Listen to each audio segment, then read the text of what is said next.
Ćao, ja sam Stelios Bozas, ja sam gradonačelnik ovdje u Platamonas od 2013 do 2019.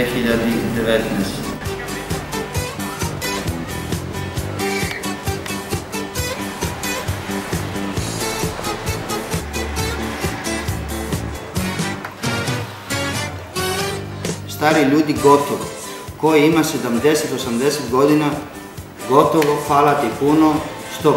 Sad mora da dođi mladi ljudi, to volim je, ali to ne vidim. Opet stari ljudi na izbori, opet stari, opet priča, on bilo ovdje 40-50 godine, gotovo, dosta.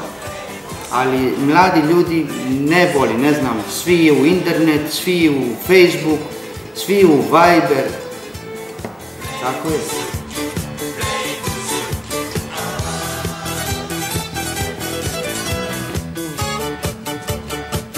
Ja ljubim puno moj grad i volim da izgleda lepo, čisti.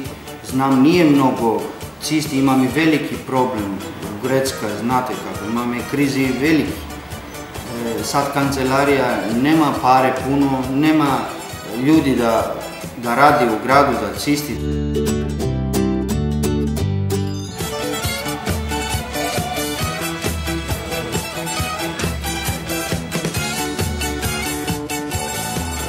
To je jedno porodice. Ja, moj tata, mi imamo i agencija u Rumuniji.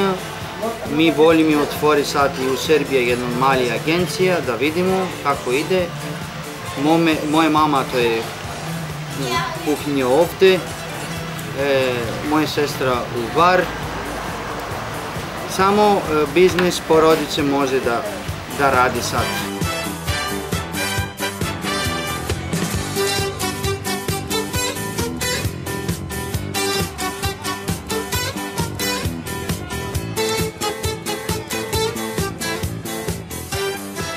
Sve je isto za mene, sve puno priča, puno laže i ništa ne radi.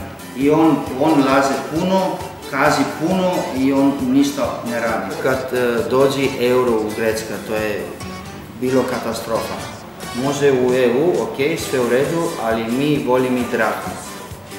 To je naše pare, to je drahme. Ako bilo drahme ovdje, bilo super. I mnogo skupo kad bilo euro ovdje.